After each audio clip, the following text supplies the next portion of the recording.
Vamos lá, continuando. Em fevereiro de 1917, lembrar que fevereiro tem muita coisa, 1917 tem muita coisa importante, né? A entrada dos Estados Unidos na Primeira Guerra, mudando, portanto, a correlação de forças, transformando o Tríplice Entente numa força mais resistente ao poderio alemão. A Itália também, não é, que no ano anterior entrou ao lado do Tríplice Entente sob promessas de compensações territoriais. Né? Então 17 é um ano importante, porque é o ano que a Rússia vai sair da guerra. Para a chateação da França e da Inglaterra, né? Porque, afinal de contas, a Rússia estava perdendo várias batalhas, mas ela dava trabalho à Alemanha. A Alemanha tinha que manter uma parte do seu exército virada para o fronte, né, oriental. Então, era bom que a Alemanha fosse atacada dos dois lados. A saída da Rússia criava uma situação ruim. Mas vamos voltar. Em fevereiro de 1917, a burguesia a burguesia russa, parte da nobreza russa, parte do alto clero da Igreja Ortodoxa, né, alguns intelectuais, gente de centro e centro-direita, né, reunidos, perceberam que não era mais possível dar continuidade àquela situação. Ainda que a guerra terminasse favorável ao Tríplice Entente, a Rússia não sobreviveria economicamente ao pós-guerra. A Rússia estaria arrasada, desgraçada. E que era possível, preciso dar um basta, pelo menos, em alguma coisa. A gente tem que mudar alguma coisa. Então, os protestos, né, que havia começado já no ano anterior, não é? Novembro, o início do inverno, e com o inverno rigoroso daquele ano piorou. Então esses protestos aumentaram e em fevereiro, em 23 de fevereiro, aqui diz 23 de fevereiro de 1917, pelo calendário juliano, é o seguinte: em 1582 o Papa Gregório VIII fez uma reforma do calendário. É que o calendário estava 15 dias atrasado em relação às estações do ano. O motivo disso é o seguinte: o planeta Terra, ele faz um movimento de translação, um movimento ao redor do Sol, em 365 dias, 6 horas e um pouquinho mais. Para efeito prático, a gente coloca 6 horas. Isso significa que a cada 4 anos, 6, 12, 6, você vai formar um dia. Não é isso? Você vai formar um dia novo. 6 vezes 4 e 24. 24 horas. Aí o que é que vai acontecer? Por isso que a cada 4 anos se acrescenta, não é, um dia. Acontece que existem anos que essa translação não é feita exatamente em 6 horas. Não? Tem um pouco menos. Ao longo do tempo, essa diferença de 1 minuto, 2, 1 minuto e 35 segundos, 1 minuto e 56 segundos, à medida que isso vai se somando, você vai ficando com um calendário defasado. Em 1582, o calendário estava com um atraso de 15 dias. O Papa da época, Gregório VIII, sob recomendação de astrônomos, não é, físicos, cronólogos, não é, resolveu tomar a medida seguinte. Estávamos no dia 30 de setembro. Do dia 30 de setembro a gente pula para 15 de outubro. Tá? E aí corrige o calendário e continuam os 4 anos sendo acrescidos dessa maneira. Tá? Países protestantes não aceitaram essa reforma. E a Igreja Ortodoxa do Oriente também não aceitou. Então, na verdade, o calendário da Igreja Ortodoxa, o calendário russo, dizia que era 23 de janeiro. Mas bote mais 15 dias. Na verdade, a gente já estava em março de 1917, né, pelo calendário ocidental, o resto do mundo. Muito bem. Então, a Revolução de Fevereiro, março, foi uma revolução burguesa, uma revolução menchevique. Então, veja lá, passeata de trabalhadores em direção à sede do governo, repetindo o slogan Paz, Mir, em russo. Terra e pão. Paz, o fim da guerra. Terra, reforma agrária. Pão, salário digno, alimentação, vida de qualidade, justiça social. Muitos soldados da polícia ucrana, né, que foram mandados para atirar na multidão, simplesmente entregaram as armas ao povo e aderiram ao movimento revolucionário, porque eles também não estavam recebendo salários. A família deles também passava necessidade, também passava fome. E eles estavam defendendo um governo injusto.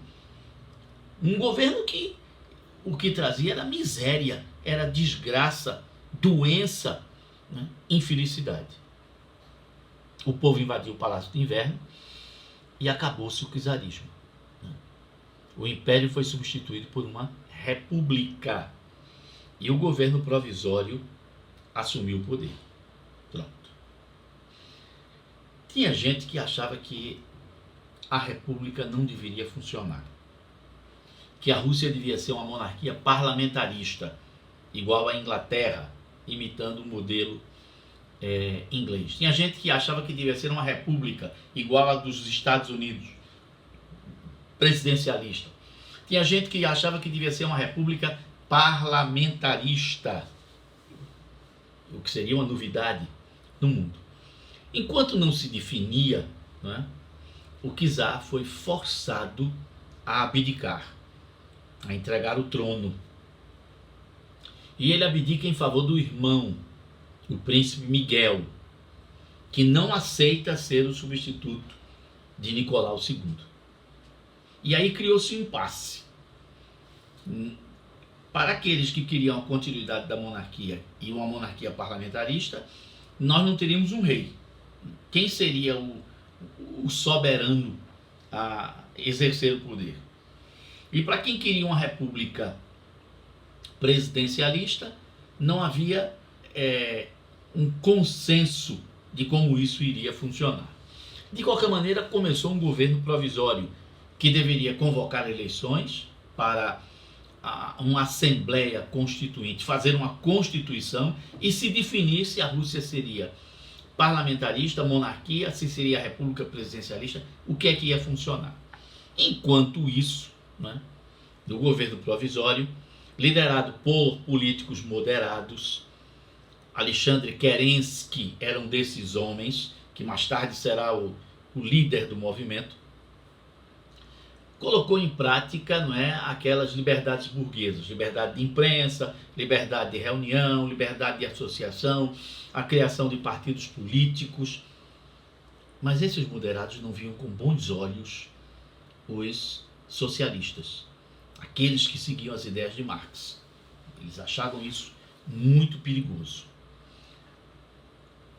No entanto, mesmo o povo pedindo na rua paz, terra e pão, esse governo moderado, por conta das pressões dos diplomatas ingleses e franceses, manteve a Rússia na guerra. Isso foi uma atitude burra. Esse governo provisório teria que avisar a França e a Inglaterra. A Rússia não pode continuar na guerra. Nós não temos condições econômicas. Nós estamos à beira de uma guerra civil. Permanecer na guerra vai acabar com a Rússia. Então, a gente vai ter que sair. Mas, infelizmente, a pressão das potências, e aí o governo provisório cedeu. A Rússia vai continuar na guerra. Ou seja, soldados continuaram a morrer no fronte, nas trincheiras, continuará havendo racionamento para sustentar essa guerra. nós não vamos poder mudar a vida dos operários nas fábricas, enfim, os camponeses continuarão sem ter o que comer, trabalhando para os donos de terra, os latifundiários, não haverá reforma agrária. Então, opa, que diabo aconteceu essa revolução? Derrubamos o czar e continua tudo igual? É nesse momento que Lenin, que estava no exílio, volta, não é, para a Rússia. E aí, sob a liderança de Lenin, Lenin encontra com vários outros líderes. 2 deles serão importantes. Trotsky, que era Leon Bronstein, Trotsky é pseudônimo, e um líder popular apelidado Stalin. Stalin em russo quer dizer homem de ferro, né, feito de aço. Stalin é Yosip Jurgayevich Vissarionovich. Lembrando, esse povo, Lenin, Trotsky, Stalin, têm pseudônimos porque eles precisavam se esconder da Ucrânia, da polícia política. Então esses 3 passam a liderar um movimento dentro do governo provisório para mudanças mais profundas, para uma revolução proletária, para a instalação de um Estado governado por trabalhadores. Então vai ser uma revolução dentro da revolução.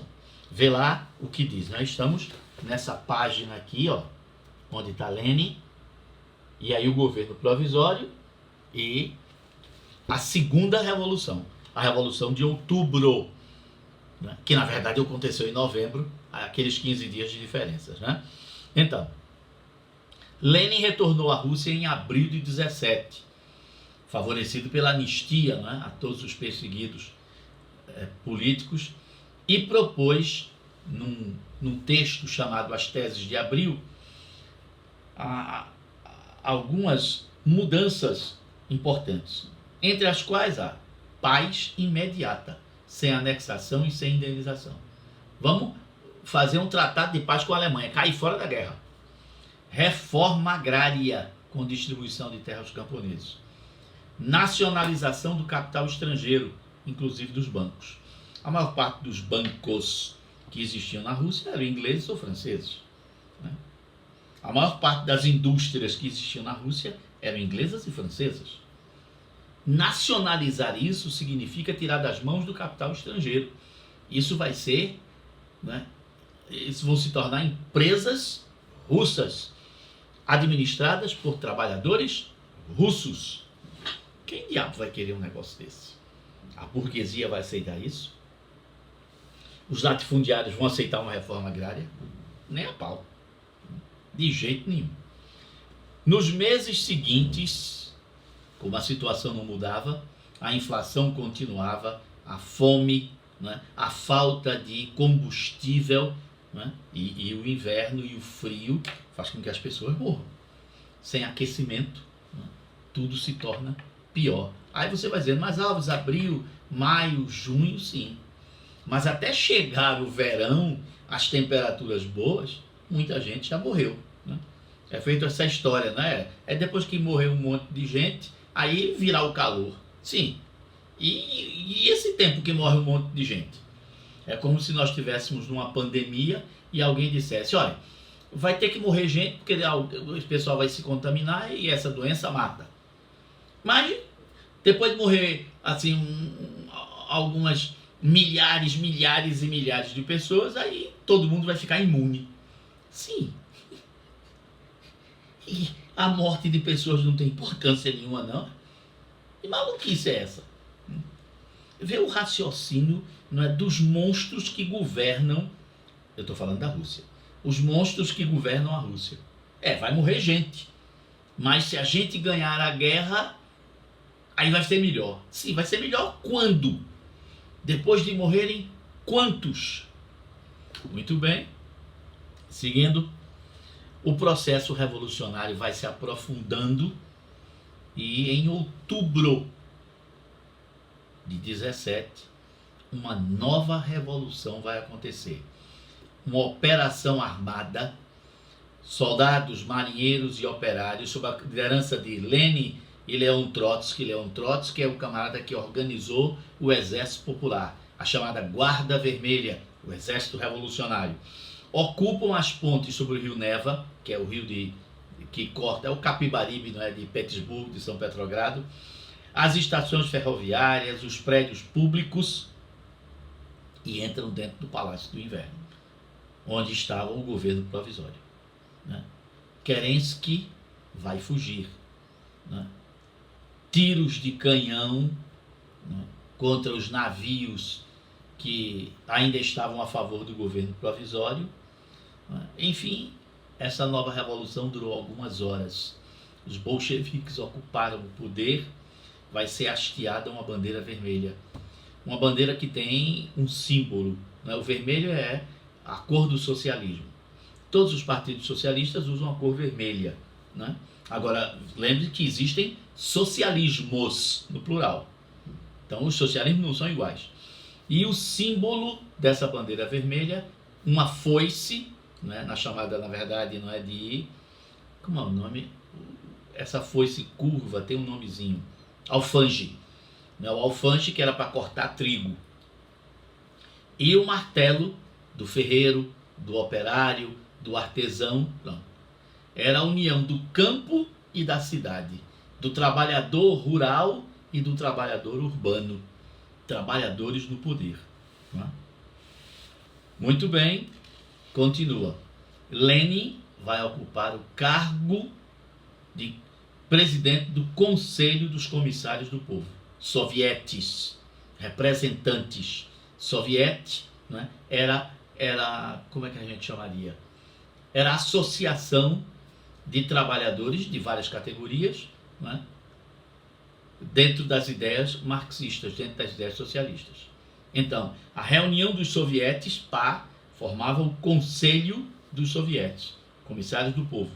E Lenin era o presidente desse comissionado. Muito bem, seguindo, começava o governo de Lenin em outubro, novembro de 1917. Primeira providência de Lenin, nomear Trotsky como embaixador plenipotenciário, quer dizer, com plenos poderes, para negociar a paz com a Alemanha. E isso vai acontecer em janeiro de 18. Né? Novembro, dezembro, janeiro, Trotsky fecha um acordo com a Alemanha e a Rússia sai da guerra. Né? E por esse tratado, né, o chamado Tratado de Brest-Litovsk, a Rússia, né, vai indenizar a Alemanha, vai haver um pagamento que a Rússia nunca pagou, porque a Alemanha foi derrotada, e a Rússia vai entregar territórios como parte dessa indenização. A parte da Polônia, que era da Rússia, será dada à Alemanha. Regiões como a Letônia, Estônia, Lituânia e a Finlândia serão dadas à Alemanha. A Alemanha nunca ficou com esses territórios, porque quando a guerra terminou, a Alemanha foi derrotada, né, em novembro de 18, e essas regiões todas viraram estados independentes, países novos, que surgiram após a Primeira Guerra Mundial. Muito bem. Outra coisa, confisco geral dos latifúndios. A terra pertence ao povo, ao camponês, e é ao camponês que ela deve ser dada. Uma reforma agrária profunda, radical foi feita. Os grandes proprietários de terra perderam suas terras e, consequentemente, perderam suas riquezas. Insatisfação, né? A classe dos proprietários de terra não gostou do novo governo e vai se reunir, vai se juntar aos inimigos do novo governo. Quem serão os inimigos do novo governo também? Todas as fábricas, indústrias serão nacionalizadas, fábricas estrangeiras. E ninguém mais pode ser dono de empresa. O Estado dos trabalhadores é que vai gerenciar tudo. As fábricas sendo administradas pelos trabalhadores, por uma comissão de trabalhadores ali. Portanto, a burguesia industrial perdeu suas propriedades. Não vai gostar nada disso. Outra camada inimiga dessa revolução proletária. Os banqueiros vão perder os seus bancos. Os bancos serão estrangeiros nacionalizados. E o Banco Nacional da Rússia se tornará uma empresa pública pertencente aos trabalhadores. Banqueiros, investidores também não vão gostar dessa mudança. Tá vendo? Seguindo, a igreja vai se separar do Estado. O calendário gregoriano, ou seja, o calendário que o mundo todo utilizava, o mundo ocidental, vai ser posto em prática. Ninguém vai mais usar o calendário antigo da igreja ortodoxa. Outra coisa, a igreja ortodoxa tinha muitas propriedades, terras, muitas, vai perder todas. Então, membros da igreja que viviam dessas terras e que viviam no luxo e na riqueza, também vão ficar contra o novo governo. Essas medidas, né, vão desagradar grande parte da população. Outra coisa também é que aquelas grandes casas da burguesia, não é, com vários cômodos, né, muito espaço, elas vão ser confiscadas para que gente que não tem onde morar possa morar.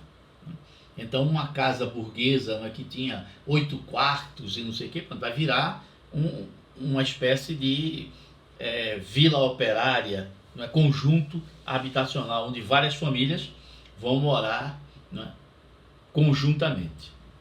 Muito bem, o que vai acontecer? Vai acontecer que os insatisfeitos, quando a Primeira Guerra Mundial terminou, França e Inglaterra, os vencedores da guerra, vão ajudar os insatisfeitos russos, burguesia, banqueiros, latifundiários, a lutarem contra o governo de Lenin, de Trotsky e de Stalin. Vai começar uma guerra civil dentro da Rússia, de gente que não aceita essa proletarização do poder, operários no poder. Essa guerra civil é chamada a Guerra dos Vermelhos contra os Brancos. Vermelhos são os socialistas marxistas, né, os seguidores de Lenin, e os brancos, os que fazem oposição à revolução. Latifundiários, banqueiros, burgueses, parte da classe média, né? Muito bem. A guerra foi monstruosa, violenta, estúpida. Em 1918 também, a família real russa, né, o czar, a esposa e filhos, o filho e as filhas serão fuzilados, serão mortos e enterrados em segredo no meio das florestas, né, do lugar, do mato para onde foram levados. Só recentemente esses corpos foram descobertos, recentemente que eu quero dizer, não é? Nos anos 90 do século XX, e foi feito um enterro desses restos mortais com as honras de chefe de Estado, essa coisa todinha, né? Muito bem. Durante o conflito, foi adotado o chamado conflito, que eu quero dizer, a guerra civil, né? Brancos e vermelhos, foi adotado o comunismo de guerra. O Estado controlaria tudo. As pessoas não receberiam salário, receberiam, né, alimentos e roupas para sobreviver. Então, você recebia um sabonete, uma pasta de dente, uma escova, um pente para o cabelo, uma camisa, uma calça, um calçado e a ração da semana. Pronto. Meio quilo de arroz, meio quilo de feijão, um pacotinho de gordura, um pacotinho de café, coisas desse tipo. Isso também provocou raiva, porque as pessoas imaginavam que derrubando o czar, né, viria o céu e todo mundo ia comer de se fartar. E a situação não foi assim, né? Então, em 1921, no começo de 1921, os bolcheviques derrotaram o exército branco, né? Mas a economia russa, que já vinha ruim antes da Primeira Guerra Mundial, 1914, ficou pior depois dessa guerra civil. Só para você ter uma ideia, né? Em 1914, o PIB russo estava deficitário, ou seja, a Rússia não estava crescendo economicamente. Havia um déficit de 4%, ou seja, um crescimento negativo em 4%. Em 1921, quando a Guerra Civil terminou, a Rússia estava com um PIB negativo em 20%. Ou seja, a Rússia havia perdido 20% de suas riquezas. Fábricas foram destruídas por conta da guerra, terras foram devastadas por conta da Guerra Civil, área de mineração, campos de petróleo, ferrovias, portos, navios, caminhões, tudo destruído. A Rússia estava acabada, arrasada. E aí? Lenin, então, percebeu que se continuasse a usar a coletivização, o comunismo de guerra, né, pagar... Não, isso não vai poder continuar. Lenin, então, vai colocar em prática um plano econômico chamada de Novskaya Ekonomiki Politik, em russo. Nova política econômica, NEP, nova política econômica, nova econômica política, né, em russo. Então, por essa nova política econômica, Lenin vai colocar um pouco de capitalismo dentro dessa estrutura para poder a economia crescer. Que contradição.